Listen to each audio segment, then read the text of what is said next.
répondu à l'invitation d'Orcamera. Avec grand plaisir. Ouais, de nous recevoir ici dans la région nantaise. Où il fait beau. Où il fait beau. Il fait grand soleil. Ouais, on est chanceux d'avoir le soleil parce que j'ai ouï dire que c'était pas si commun. Ah non, Ça il va, fait quand très même. souvent soleil entre les gouttes. Ouais. Et du coup, je sais pas si c'est quelque chose que tu sais forcément, mais en fait, dans le cadre d'Orcamera, on s'en vient à la rencontre en fait de gens que l'on trouve inspirants. Et du coup, nous arrivons jusqu'à toi puisque nous trouvons que le projet qui a abouti, dont tu vas nous parler, est bien vraiment quelque chose d'inspirant et on avait vraiment à cœur que tu nous partages un petit peu tout ce qu'il y a à savoir sur la création de la Maison de l'Éveil, lieu que tu as créé donc il y a 8 ans. Est-ce que tu aimerais nous en dire un petit peu davantage? Oui, avec plaisir. La Maison de l'Éveil est un lieu de thérapie, d'accompagnement, de développement personnel. J'ai envie de préciser dans une dimension d'épanouissement personnel au service du collectif. Lieu de thérapie parce que nous sommes aujourd'hui une trentaine de thérapeutes et d'enseignants. Ça va de psychologues, kinésiologues, hypnothérapeutes, sophrologues, praticiens en médecine chinoise, enseignants de yoga, enseignants de méditation. Il y a des formations qui se déroulent en diététique, en nutrition et dans d'autres domaines. Situé en plein cœur de Nantes, la genèse de l'histoire a voulu que je souhaite réunir sur un même lieu, puisque je suis praticien en médecine traditionnelle chinoise, oui. Mes pratiques que sont la médecine chinoise en consultation individuelle et mes groupes, les enseignements de méditation, de Qigong en collectif.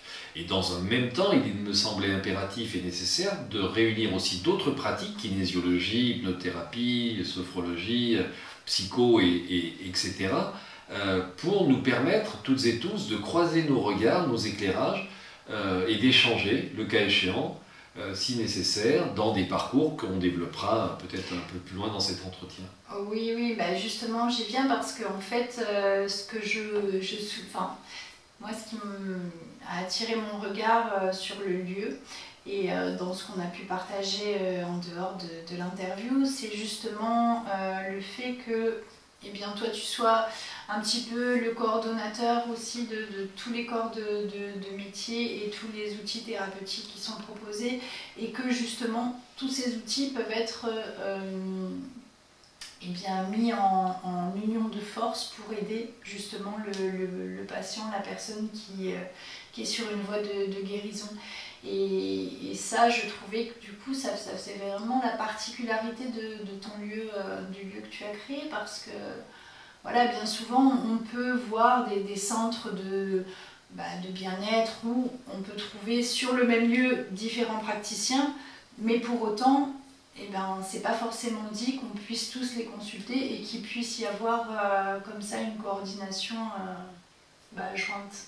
Donc, Oui, alors sachant qu'il n'y a pas d'obligation, plusieurs portes d'entrée sont juxtaposées et permettent pour quelqu'un qui souhaite rencontrer une hypnothérapeute de la consulter directement, et chacun a ses activités sans ingérence d'une partie de l'une sur l'autre, mais dans le même temps, et sur la demande de la personne qui va nous rendre visite, et peut-être dans certains cas suite à un entretien préalable qui va mieux définir les axes, d'abord définir la problématique et les axes sur lesquels on peut travailler, qui peuvent être le corps, la psyché, ou une dimension plus énergétique, de réunir un groupe de patients, tout ça de toute façon toujours sous l'accord et sur la demande de la personne accompagnée pour répondre à sa problématique précise et particulière. Oui. Ce que tu nous partageais, c'est que vous avez mis en place quelque chose d'un peu innovant en ce sens dans l'accompagnement spécifique des maladies chroniques. Oui, et en l'occurrence, les maladies douloureuses chroniques.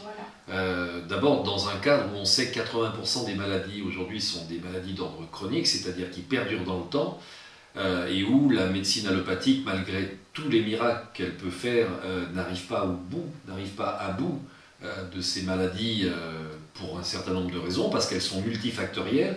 Et le projet, le propos, c'est soit en individuel, soit en groupe, lorsqu'on parle de groupe, ce sont sur les parcours de la pleine santé, d'accompagner, de répondre aux problématiques de la personne qui arrive touchée par la fibromyalgie, l'endométriose, la spondylarthrite ou d'autres types de maladies où le dénominateur commun sera la douleur. Ouais, ça c'est super innovant et c'est super intéressant du coup, parce que du coup vous mettez à profit chacun avec vos outils spécifiques et du coup j'imagine que vous arrivez à des résultats qui peuvent être des fois très surprenants. Très surprenants, oui, parce que... La dimension de la maladie chronique, puisque c'est un peu le sujet qu'on aborde là, c'est un petit peu une dimension de ressassement, si je puis dire. C'est-à-dire qu'il y a très souvent, la dimension de l'émotionnel fait partie intégrante de la maladie chronique. Il ne peut pas y avoir de pérennité de cette douleur, de cette souffrance, de cette pathologie, si elle n'est pas inconsciemment. De toute façon, la personne n'est pas consciente de ce qui se joue. Un mécanisme de l'ordre de la psyché qui va entretenir sous-jacent ces dimensions de stress, ces dimensions dépressives, etc. Oui, et c'est là la préciosité de ce que propose le lieu, c'est que justement, grâce aux différents corps de métier, on peut vraiment accompagner la personne d'une façon holistique. Et ça, c'est quand même remarquable.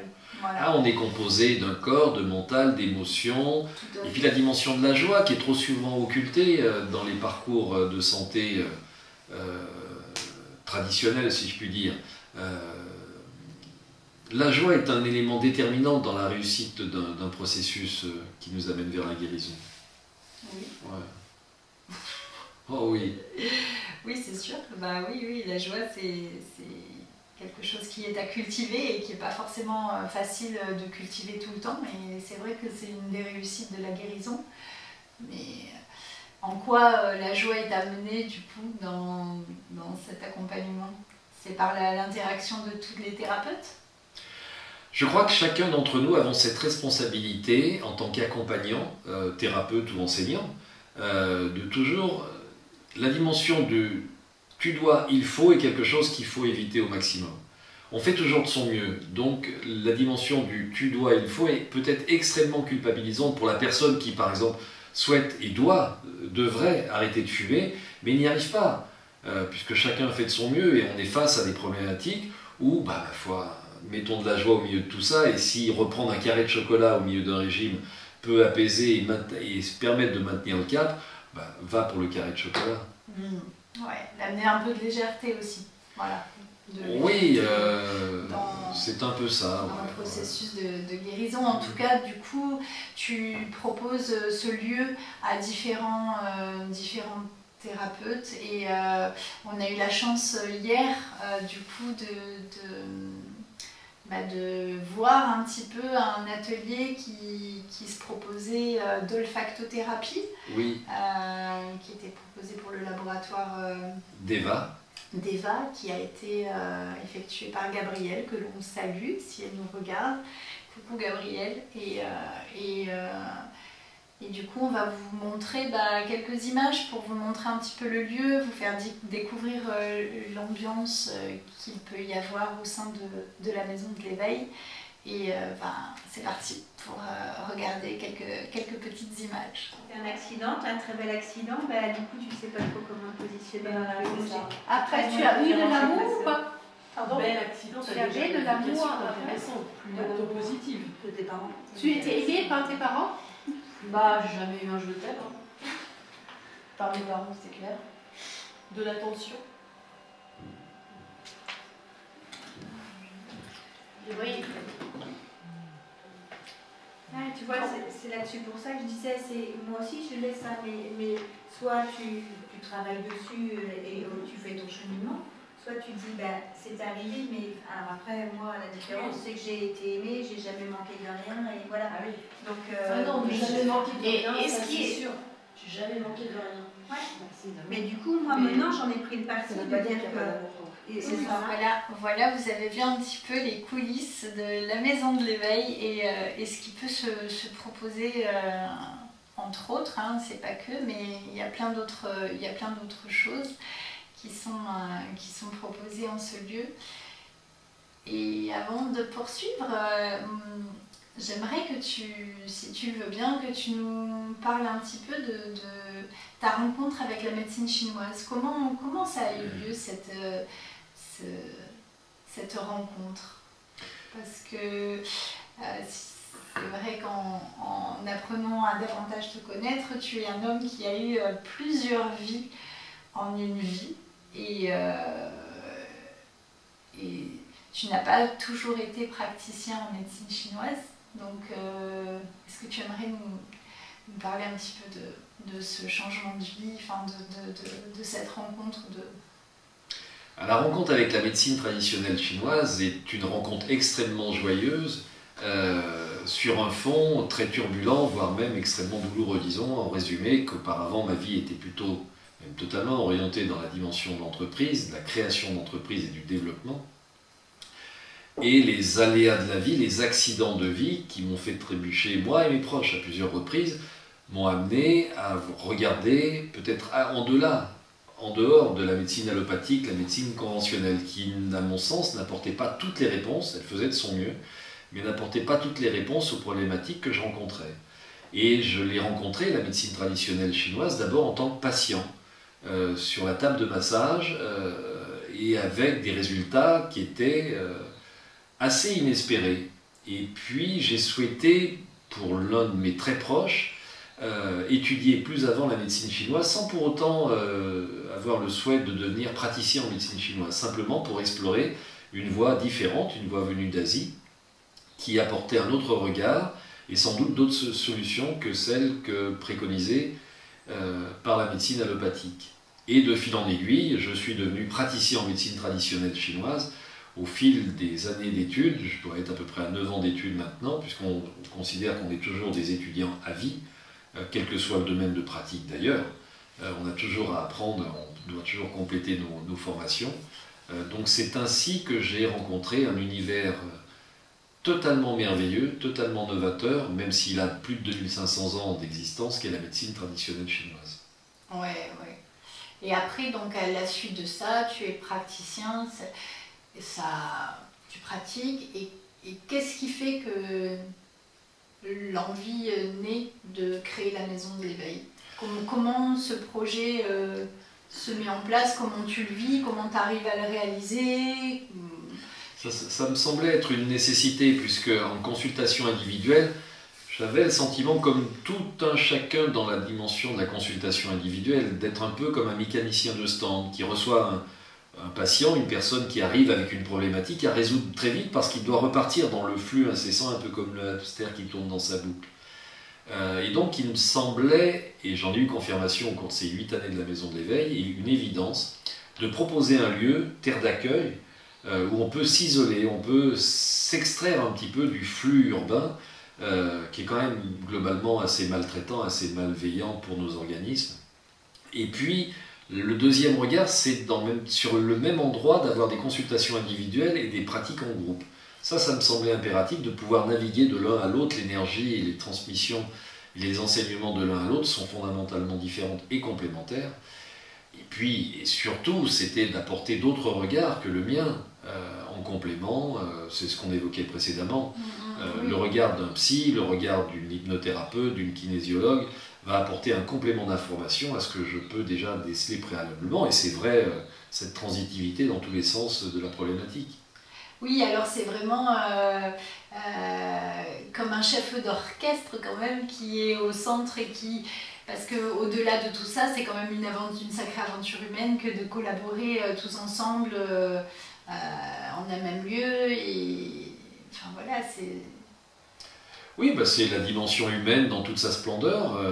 Tout ça dans un cadre, il faut le préciser, extrêmement bienveillant et extrêmement sélectif, sélectionné de résidents qui répondent à des critères de résidents. J'entends par là des thérapeutes, des praticiens et des enseignants qui répondent à des critères qui sont extrêmement exigeants sur la façon dont ils pratiquent, quant à la déontologie, au niveau de connaissance, au niveau de compétences qu'ils ont accumulées au fil du temps, et leur niveau de bienveillance. Tout à fait. Et à ce propos, est-ce que tu aimerais justement nous étayer ce qui est demandé au sein de la Maison de l'Éveil en tant que résident, en tant que thérapeute? Parce que c'est vrai que tu as mis en place comme un garde-fou, un cadre qui permet d'assurer un certain sérieux, je dirais. Est-ce que tu veux nous en parler ? Oui, dans une situation, et je crois qu'on s'en rend toutes et tous compte aujourd'hui, on traverse ce que j'appelle l'ère des marchands du temple, où on voit apparaître des centres de formation qui n'ont de formation souvent que le nom, dont les formations sont d'une légèreté assez époustouflante. On voit des thérapeutes autoproclamés qui sont très directifs. Il semble nécessaire de cadrer tout cela, tout au moins pour les personnes qui sont résidents, qui pratiquent au sein de la maison de l'éveil. Il y a une dimension déontologique qui repose sur 3 points. Le premier, si je peux les développer rapidement, c'est l'obligation de retourner régulièrement en formation, quel que soit son domaine de pratique. Parce qu'on ne peut pas considérer avoir une fois pour toutes 3 ans, 5 ans d'études, ou 10 ans pour certains, méritent toujours un complément d'information au fil de nos cursus. Le deuxième des points, c'est de s'astreindre, de se confronter à un superviseur dans son domaine de pratique, parce qu'on peut être face à des cas cliniques particuliers où on a besoin de regards éclairés. C'est important. Et le troisième des points, et ça rejoint une dimension d'accueil bienveillante sur laquelle je suis très vigilant, qui est un travail personnel, parce qu'aujourd'hui on rencontre des personnes qui sont bien malmenées par la vie, et qui sommes-nous pour pouvoir prétendre toujours être suffisamment alignés, bien ancrés pour les accueillir. Et la rencontre régulière avec un psychiatre, un psychanalyste, un psychothérapeute, peu importe, un gestalt praticien. Oui, tu veux dire que les résidents de la maison de l'éveil doivent continuer personnellement un travail personnel pour pouvoir continuer à accompagner les autres. Absolument, en fait. ouais, tout à fait. Voilà. C'est impératif. On ne peut pas prétendre être dans l'accompagnement si on n'est pas accompagné soi-même. Très bien. Oui, ça fait partie justement des garde-fous et puis du sérieux du coup de l'établissement. C'est une sacrée responsabilité d'être visité, d'avoir à accueillir, à accompagner des personnes qui ont mis un genou à terre. Et qui suis-je pour prétendre à cela ? Donc je dois parfaire mes connaissances, parfaire mes compétences et admettre la confrontation avec un professionnel de santé pour bien me cadrer, me vérifier et savoir si je suis toujours apte à prétendre à cette posture d'accompagnant qui est une charge, une responsabilité extrêmement importante. Oui, d'ailleurs à ce propos, on va vous montrer un petit peu tous les liens qui seront possibles pour vous de lire pour voir si vous voulez rentrer en contact avec la Maison de l'Éveil. Allez les voir parce que, comme on le disait en préalable, on est sur la région nantaise. Donc si vous vivez pas loin de Nantes, n'hésitez pas à aller visiter ce lieu qui respire vraiment la bienveillance, l'accueil, l'amour et les compétences.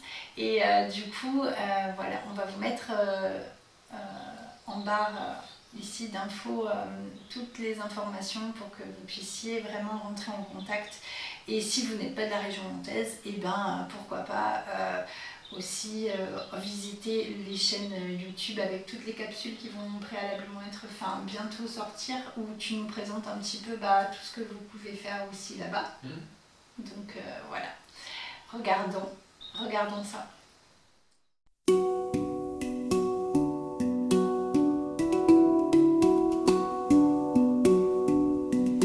Voilà, donc maintenant vous êtes vraiment aguerris de connaître vraiment tous les liens pour pouvoir aller visiter toute cette belle équipe qui fait vraiment un travail remarquable. Et du coup, je profite de ça pour demander un petit peu. Donc, tu as posé ces garde-fous, c'était important pour toi de le faire. Et du coup, tu as quand même cette expérience, puisque 12 ans de pratique en tant que praticien en médecine traditionnelle chinoise, 8 ans d'exercice dans la maison de l'éveil, donc c'est pas rien. Tu as un recul quand même assez intéressant. Qu'est-ce qui te semble, toi, intéressant de partager pour les gens qui pourraient nous regarder et se dire, voilà, où je souhaite être thérapeute, ou j'aimerais aller voir un thérapeute, et quel est ton regard sur la profession ? comment tu envisagerais de définir qu'est-ce que c'est un bon thérapeute sans dire bon ou mauvais, c'est pas ça l'intérêt, mais voilà, qu'est-ce qui ferait que du coup... D'abord, être très vigilant quant aux propos péremptoires de certains qui disent « je sais, tu dois, il faut et j'ai la solution ». Ça paraît un petit peu orgueilleux, présomptueux de prétendre à tout ça. D'abord, on doit accueillir, et la dimension de l'accueil bienveillante et prédominante, définir un cadre, un espace d'écoute, me semble être en préambule à toute aventure thérapeutique la première des choses. Et puis, pour quelqu'un qui ne sait pas trop peut-être quel type de pratique aller visiter, ne pas hésiter à interroger par téléphone ou lors d'un entretien préalable la personne, le thérapeute, sur son niveau de connaissance, son niveau de compétence, son niveau d'expérience, pour voir si l'alliance thérapeutique, ce lien peut se mettre en place ou peut-être pas. C'est important de se tester, de se rencontrer avant d'entamer un chemin ensemble. Voilà, ce qui me semble être prédominant, c'est véritablement la dimension d'écoute bienveillante. Ouais, qui prédomine dans l'échange. Ouais. C'est vraiment une posture qui est vraiment importante, la qualité de présence dans l'échange en fait. Tout à fait. Et du coup, est-ce que tu aimerais nous partager un petit peu est-ce que potentiellement il pourrait naître d'autres maisons de l'éveil ailleurs où il y a une version qui est à Nantes et puis on en reste là Alors il y a plusieurs regards. Le premier, c'est effectivement que je n'exclus pas du tout que quelqu'un souhaite ouvrir une maison de l'éveil totalement indépendante de la nôtre. Sait-on jamais, on peut en parler, mais ça correspondrait à des critères extrêmement précis. Mais il y a une continuité dans le développement de la maison de l'éveil qui me semble extrêmement intéressant, que j'appelle les maisons taoïstes. C'est un lieu qui semblerait peut-être voir le jour assez prochainement, on en reparlera, qui autoriserait, qui permettrait une mise à l'écart, une dimension d'accueil, une dimension de retraite, pour mieux se retrouver soi, mieux retrouver les autres, dans un temps d'isolement, un temps de silence, un temps de partage, un temps de pratique, pour sortir de ce flux urbain qui est assez assourdissant en fait. Donc sans doute là, l'un des prochains projets qui verra le jour, on va laisser faire les éléments. Oui, ce serait donc potentiellement un lieu qui permettrait d'accueillir les personnes, mais sur un temps un peu plus long en fait, et hors contexte citadin. Oui, c'est ça, voilà. En nature. Au milieu de la nature, retiré du bruit, des turbulences de la ville. Oui. Bon, c'est merveilleux. On te souhaite, on te souhaite avec l'équipe d'Orcaméra que ce projet Merci. prenne jour et naissance. Donc, belle continuation. Et je crois que du coup, notre interview touche à sa fin. Voilà. Et nous aimerions lancer la première des traditions que l'on propose sur Orcaméra, qui est le hors-sujet. Est-ce que tu as été inspiré par un des sujets qui ont été proposés? Pour ceux et celles qui voient l'émission pour la première fois, on propose un déroulé de 11 sujets qui nous tiennent à cœur et où on a vraiment envie que les personnes que l'on trouve inspirants nous partagent leur regard, parce que souvent quand les gens nous inspirent, c'est qu'ils portent en eux des beautés, et avoir leur regard sur des thèmes importants, et nous ça nous intéresse. Donc voilà, est-ce que tu aimerais nous partager ton regard sur le sujet que tu as choisi, qui me semblait la qualité à cultiver? Donc, il y en aurait beaucoup de qualités à cultiver, et la dimension de la bienveillance, que j'ai déjà évoquée préalablement, me semble être la première. La bienveillance peut-être d'abord vis-à-vis de soi. Arrêter de se maltraiter, arrêter de se malmener, sachant qu'on a traversé déjà 1000 orages, et qu'on fait toujours de son mieux, même si ça ne semble pas suffisant, même si on est insatisfait, et même si c'est incomplet, bien prendre conscience qu'on fait de toute façon toujours de son mieux. Donc se congratuler, se remercier, se féliciter avec bienveillance déjà, de savoir qu'on a fait toutes ces années durant, toutes ces épreuves durant, fait de son mieux. Et qu'on va continuer à faire de son mieux et que chaque jour on s'améliore à chaque point de vue de mieux en mieux. Mais cette bienveillance, elle se doit aussi d'être dirigée vers l'autre, vers l'accueil de l'autre. Parce que l'autre aussi a traversé 1000 turbulences que l'on ne connaît pas. Et la nature humaine a plutôt une facilité à juger plutôt qu'à vouloir comprendre. Et cette qualité qu'est la bienveillance me semble être prédominante pour la mise en relation parce qu'on a tous besoin, la nature humaine est ainsi, nous sommes des animaux grégaires, on a tous la nécessité d'être en lien. Et sans cette bienveillance, ça semblerait bien compliqué. Donc bienveillance me semble être vraiment la qualité à développer. Eh bien, merci pour ton regard Merci à toi. sur le sujet choisi. Et du coup, on peut passer à la deuxième tradition qui est la transmission de graines. Parce que voilà, notre précédent invité, Kozik, qu'on salue, qui est un artiste reggae vraiment remarquable. D'ailleurs, je vous invite à écouter ses EP et ses sons qui sont remplis de joie et de bonne humeur et de bonnes vibrations. Et du coup, il a transmis à l'invité prochain, donc il te transmet voilà, ces graines de basilic que je te remets. Voilà. Merci beaucoup.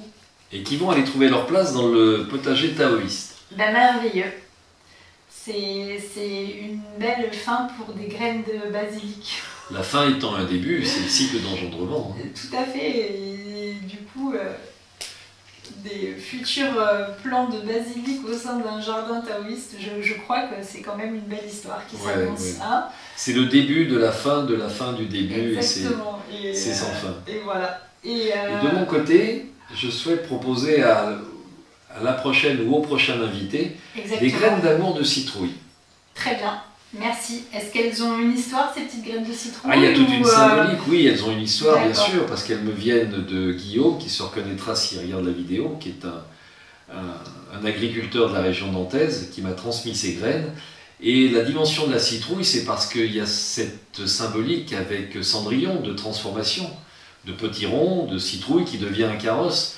Donc se souvenir que, ma foi, si on laisse l'énergie de la vie circuler, beaucoup de choses sont possibles, beaucoup plus de choses qu'on ne saurait imaginer, et l'univers est sous-employé dans ce domaine. Donc n'hésitons pas à demander.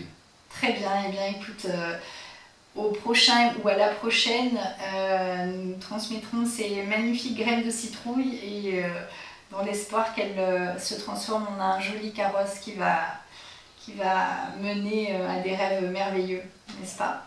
Merci infiniment pour ce temps de partage, Didier. Merci vraiment d'avoir créé ce lieu, la Maison de l'Éveil, qui est vraiment un lieu destiné à tout à chacun et un lieu pour le collectif. Donc merci d'exempler ces qualités de cœur qui sont très importantes et qui nous touchent énormément.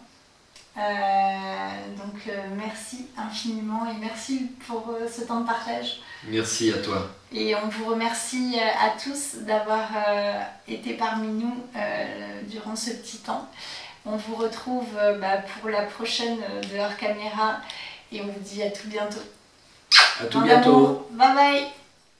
Si tu as passé un beau moment, n'hésite pas à t'abonner à notre chaîne et activer la cloche. Tu seras ainsi averti des prochaines interviews et pour l'heure, voici le lien de la précédente rencontre. Merci infiniment pour vos soutiens et à tout bientôt.